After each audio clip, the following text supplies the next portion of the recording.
I usually love sleeping all alone. This time around, bring your friends with you. But we ain't really gonna sleep at all. You ain't. What's up, Hammers? Just get straight into it, but I'll try to keep this one shorter than normal. But this ain't it. This ain't it. Like, this ain't it. You got an elderly woman at the ATM. This is daylight, so she's not, doing this at night. Young bull tries to run up and robs her at gunpoint. Like, when we know street code, like, I was not born with a silver spoon. I was born in the hood, in the street, and street code, children, women, elderly, off limits.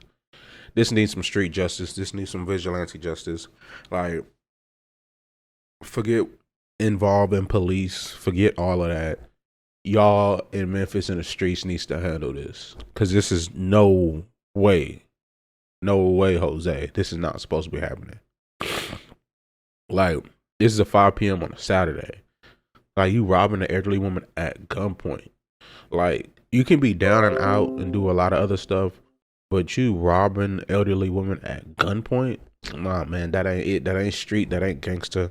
That ain't cool, bro. That's weak as fuck. And that's as simple as it is, weak as fuck. Y'all down in Memphis need to handle this shit. Fuck the police getting involved. Y'all handle that shit. That's all I got to say about that one. That's just really fucking weird, bro. We're going to get into Morant just got his 25-game suspension for the 2023-2024 season, and Nike won't cut ties with him.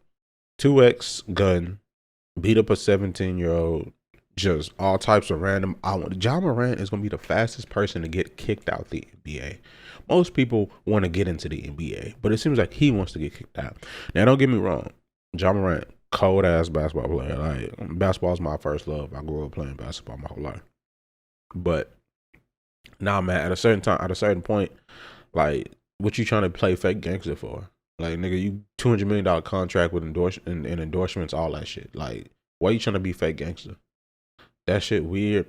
And it's not even that shit weird. Like, the people around you, if they really cared about you, they would tell you, get the fuck out of here. Like how with AD, like, AD didn't even, they saw his talent and they said, fuck out of all this stuff. Like, but you not even, Ja, you come from a different type of background than a lot of NBA players. So that's just weird, bro. Stop trying to be fake gangster. And the fact that Nike won't cut ties with them, that's a good thing. Support your influencers, support your brand, support the people around you, Nike. Kudos to you for that. But y'all decided to go political and break ties with Kyrie because he shared a link that Jeff Bezos makes millions and millions of dollars off of.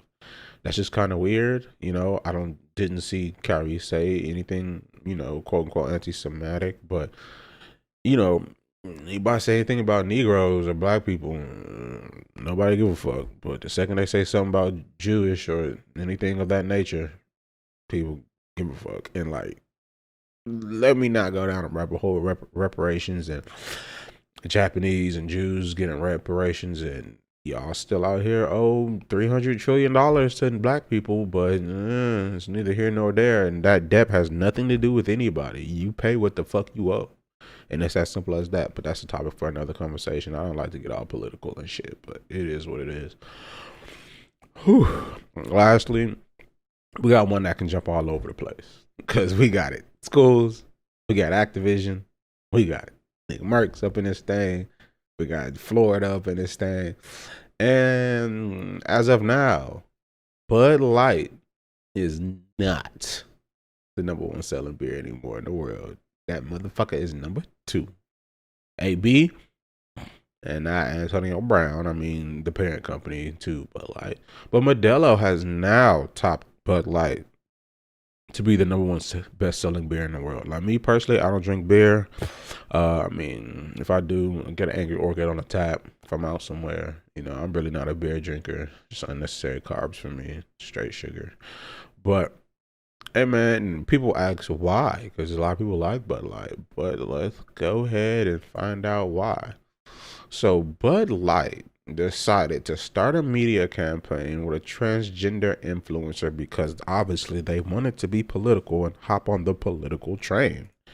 Which, why are you hopping on a political train? You make beer, you're not politicians. But that's neither here nor there. And what decided to happen? Excuse me, what happened? Yeah, did you not see? Okay, first and foremost, me being in the business, like marketing, think about it. Who is your target audience? Who are your number one buyers of this beer? It obviously ain't, people of the LGBTQ community. And not saying that they don't drink the beer, but I'm saying who is your number one consumers of your beer? You didn't stop to think about that before you wanted to get into this woke political climate? Like, that's weird. And now you're suffering. Now you do not hold number one in the world anymore. I remember growing up, it was literally Budlight. Everybody was drinking Budlight. I remember I used to walk to the gas station to get some gas so I can be able to cut the grass in my parents' house. And every time, it don't matter what time of the day, it don't matter when I was up in there, it was people buying Bud Light.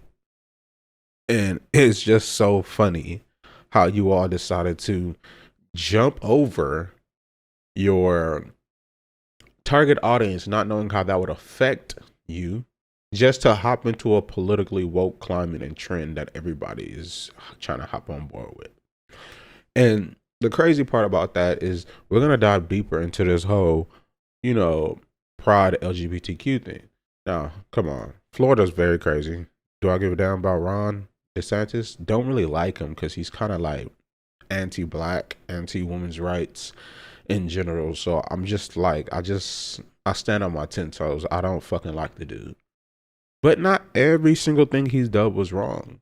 So it was a law passed by DeSantis to pretty much stop any type of sexual explicit teachings, books, or any of that from the pretty much parental rights and education law, which is pretty much, it bans school teachers from the 3rd grade and down mentioning anything with sexual orientation, gender identity, all that other types of stuff.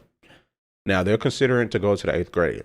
But the reason being is this book right here was in schools and it was put into a curriculum to teach kids. So this is not just it being in school. This is a curriculum. And it wanted to be implemented in elementary schools, but it was already in middle schools. And so it's called Gender Queer, a memoir. And it basically depicts a story of someone gender neutral trying to find out if they were a boy or a girl. But it shows masturbation. Good thing all this is edited out for the sake of YouTube.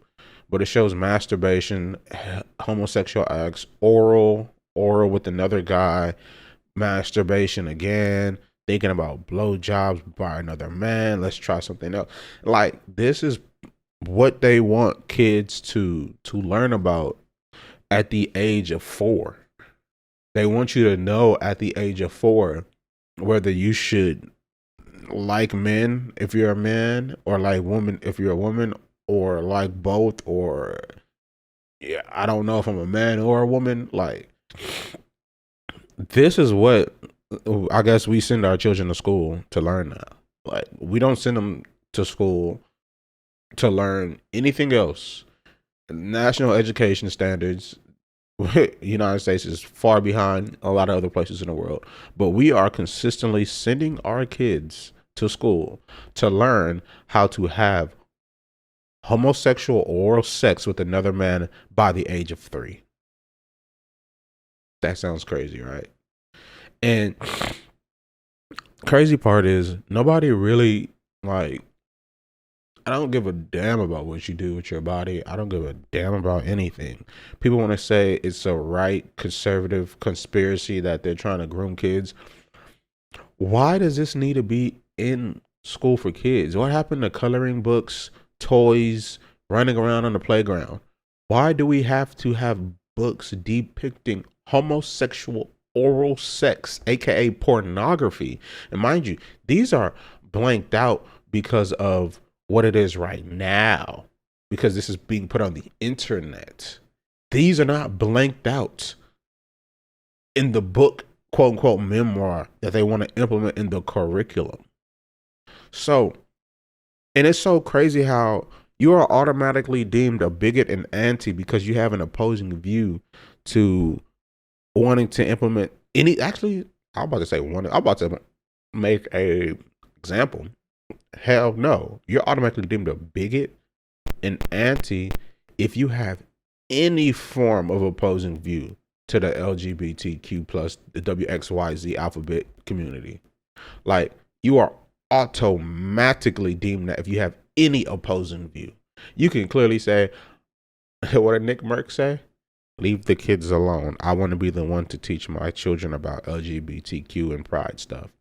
But he's automatically deemed anti.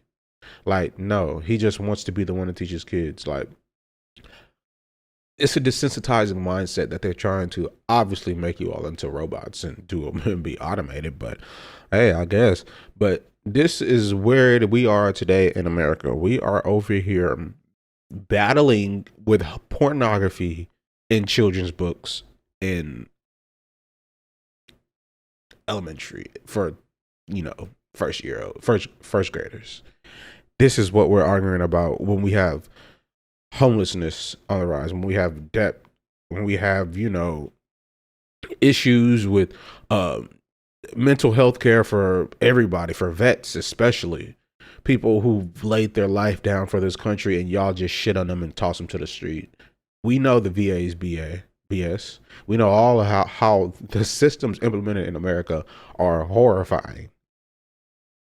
And don't let me get on a whole tear about blacks, reparations, political schemes, and systematic racism. Like, don't let me go on a tear about that, because I'm a very educated person who's done a lot of research, who's done a lot of deep digging into learning about the past, the present, and how the future is going. But that's neither here nor there. Like I said, I don't care to get political, but we can have one political, or actually it won't even be political. It'll just be facts, me spitting facts and me spitting how these socio-economical things have played out.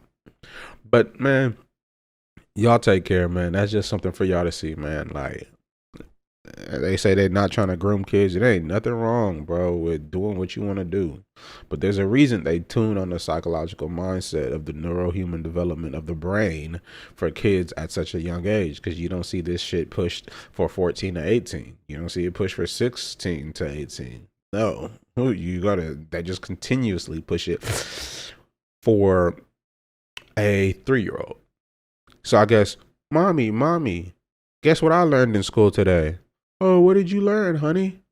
I learned how 2 men can be slobbing cocks together. Yeah, let your child come home and say they read this book, or let this book be in your child's backpack, whether you're anything. If you think this is okay, hey man, we're gonna just have a huge future generation of people who just committed incest. That's exactly what it is. But all right, man, Yams out. I want to keep this one short. Y'all take care, man. Peace. Yammers, I apologize. I'm back a little bit, but I need y'all to do me a favor. Yeah. Go ahead and do that. Appreciate it. Now I'm really out.